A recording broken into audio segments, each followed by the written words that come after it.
प्यारे विद्यार्थियों, आज हम यूरोप में धर्म सुधार आंदोलन जो कि 16वीं शताब्दी में शुरू हुआ के बारे में चर्चा करेंगे।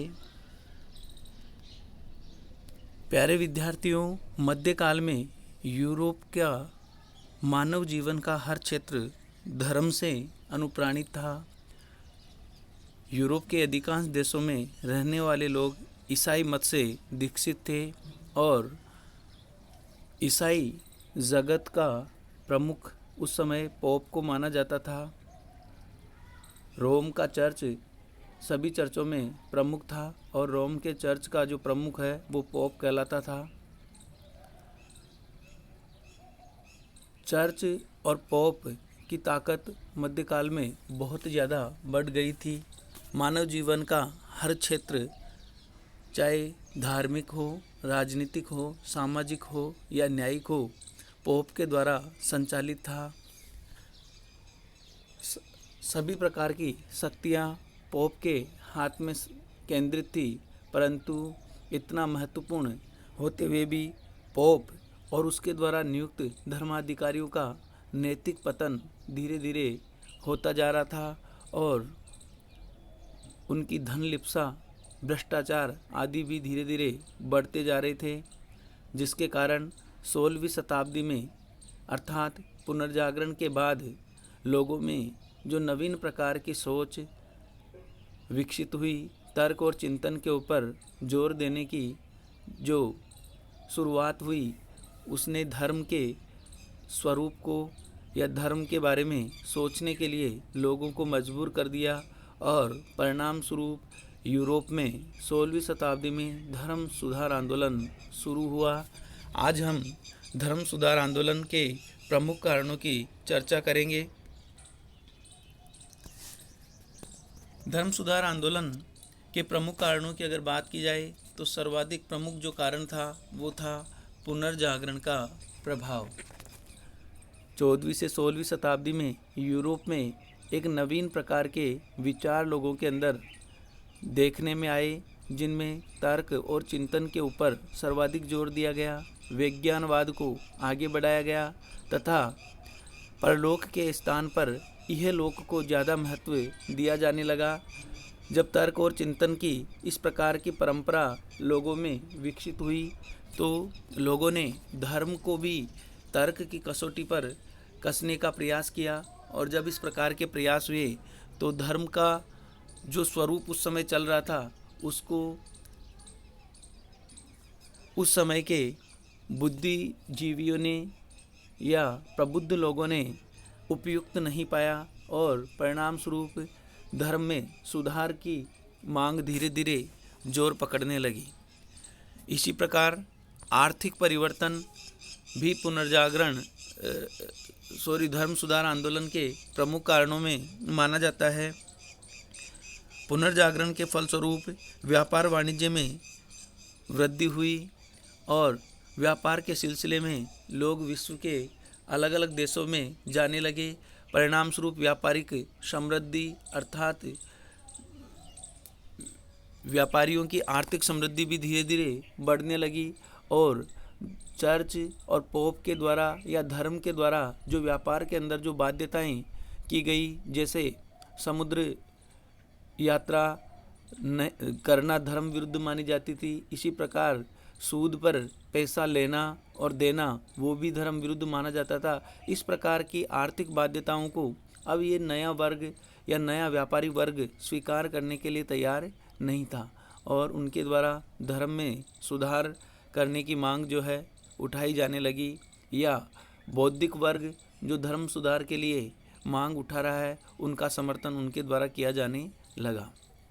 इसी प्रकार वैज्ञानिक प्रगति या विज्ञानवाद ने भी लोगों को प्रयोग और प्रेक्षण के ऊपर जोर देने की प्रवृत्ति विकसित करने पर जोर दिया और वैज्ञानिक सोच ने या विज्ञानवाद की सोच ने धर्म के आधार पर या पोप के द्वारा अंधविश्वास और कर्मकांड, आडंबर आदि का जो प्रोपोगंडा चलाया जा रहा था या फैलाया जा रहा था उसके खिलाफ लोगों को सोचने के लिए विज्ञानवाद ने एक नई दृष्टि दी, अर्थात वैज्ञानिक प्रगति या विज्ञानवादी सोच ने भी अंधविश्वासों को नकारने का बल लोगों को प्रदान किया।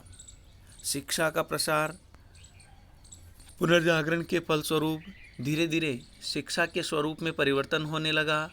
शिक्षा में धर्म से इतर अन्य विषयों को भी स्थान दिया जाने लगा। साथ ही साथ शिक्षा ने लोगों के जागरूकता के स्तर को बढ़ाया और शिक्षा के प्रचार प्रसार के द्वारा धीरे धीरे लोगों ने धर्म के मूल स्वरूप और मूल ग्रंथों के बारे में भी जानकारी प्राप्त करना स्टार्ट किया। और जब उन्होंने धर्म के मूल स्वरूप अर्थात बाइबिल को पढ़ा, जो कि पहले पोप और चर्च के द्वारा ही बताया जाता था या जो ज्ञान दिया जाता था बाइबिल का, वही लोगों के द्वारा माना जाता था, परंतु अब शिक्षा के प्रचार प्रसार के परिणाम स्वरूप लोग स्वयं पढ़कर धर्म के स्वरूप को समझने लगे और शिक्षा के प्रसार ने ईश्वर और मानव के मध्य चर्च और पोप की मध्यस्थता को नकारना शुरू कर दिया और नए धर्म के स्वरूप के ऊपर या मूल धर्म के ऊपर जो है जोर दिया जाने लगा। चर्च के दोष, विद्यार्थियों चर्च के पास धीरे धीरे अकूत संपत्ति इकट्ठी होने लगी, क्योंकि चर्च और पोप के द्वारा ईसाई जगत में लोगों से विभिन्न प्रकार के करों के द्वारा धन संग्रह किया जाता था। इसके अतिरिक्त कई प्रकार के आर्थिक दंड और जुर्माने भी चर्च के द्वारा लगाए जाते थे और इस प्रकार से चर्च के पास बहुत ज़्यादा संपत्ति इकट्ठी होती जा रही थी। परंतु जैसे जैसे चर्च और पोप की संपत्ति बढ़ती जा रही थी, चर्च और पोप के जीवन में विलासिता और भ्रष्टाचार भी उतना ही ज़्यादा बढ़ता जा रहा था। पोप और प्रमुख धर्माधिकारी विलासितापूर्ण जीवन जीते थे और साथ ही साथ ज्ञान का कोई आधार उनके जीवन में नहीं था, अर्थात पोप धार्मिक पदों को धन के आधार पर या पैसे के बल पर बेचा जाता था, ज्ञान उसका आधार नहीं था। परिणाम स्वरूप चर्च और पोप के क्रियाकलापों में कई प्रकार के दोष इकट्ठे होते जा रहे थे और चर्च के और पोप के इन दोषों ने धीरे धीरे लोगों का ध्यान आकर्षित करना स्टार्ट किया और प्रबुद्ध वर्ग के लोगों ने ईश्वर और मानव के मध्य चर्च और पोप की मध्यस्थता को नकारना स्टार्ट किया या इनमें सुधार करने के लिए जोर देना शुरू किया। राजनीतिक कारण भी यूरोप में धर्म सुधार आंदोलन का प्रमुख कारण था। पोप धार्मिक जगत का प्रधान होने के साथ साथ राजनीतिक क्षेत्र में भी पोप को कई प्रकार की शक्तियां प्राप्त थी। कई प्रकार के विशेषाधिकार पोप और धर्माधिकारियों को प्राप्त थे और इन्हीं विशेषाधिकारियों के चलते पोप किसी भी राजा को उसके पद से हटा सकता था, उसको धर्म और समाज से बहिष्कृत कर सकता था। इस कारण से सामान्य जनता के साथ साथ राजा और प्रमुख जो व्यक्ति थे वो भी पोप की सत्ता से घबराते थे और इस कारण से धीरे धीरे राजाओं ने भी साथ ही साथ पोप और चर्च की बढ़ती हुई संपत्ति से भी राजा और जो प्रभुत्वशाली वर्ग था वो ईर्ष्या करने लगा था। इस कारण से राजा और सामंत वर्ग के लोग भी धीरे धीरे पोप की सत्ता का विरोध करना इनके द्वारा शुरू किया गया। साथ ही साथ राष्ट्रीय राज्यों की स्थापना की ओर ध्यान दिया जाने लगा। इस कारण से धीरे धीरे राजाओं के द्वारा भी प्रबुद्ध वर्ग के लोगों के द्वारा जिन्होंने धर्म सुधार आंदोलन की शुरुआत की या धर्म में सुधार की मांग उठाई का समर्थन उनके द्वारा किया गया। मानववाद का उदय या मानव जीवन के प्रति नवीन सोच ने भी धर्म में सुधार करने की मांग को आगे बढ़ाया।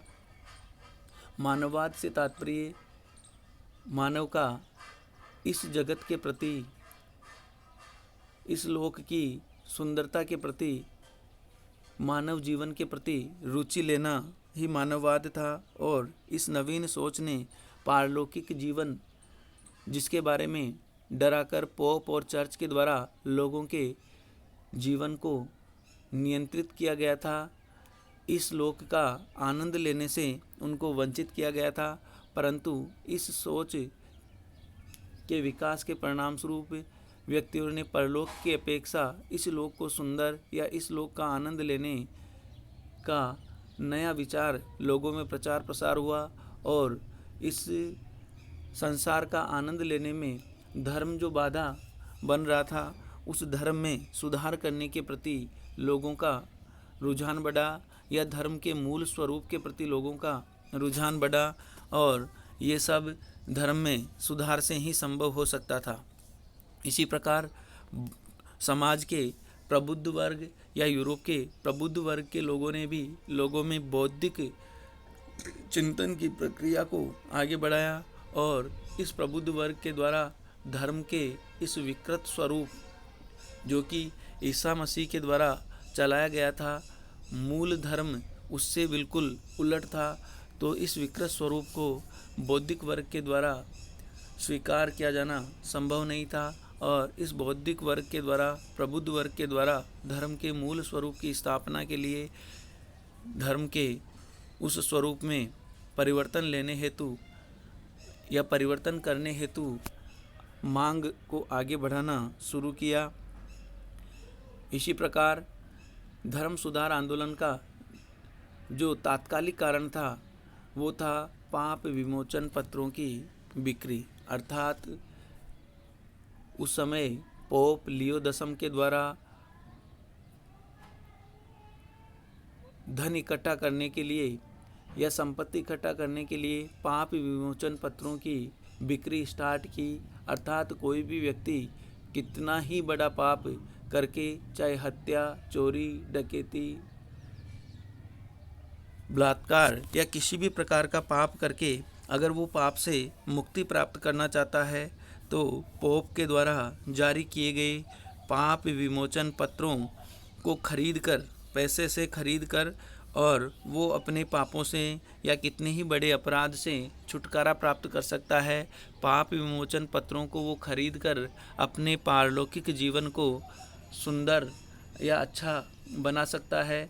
अपने पापों के दंड से वो व्यक्ति मुक्त हो सकता है।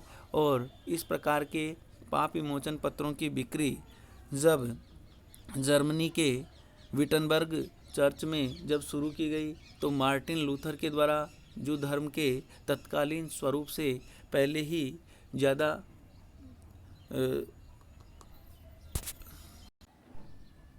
असंतुष्ट थे, के द्वारा खुला विरोध किया गया। और पाप विमोचन पत्रों की बिक्री का विरोध एक प्रकार से पोप की सत्ता का विरोध था।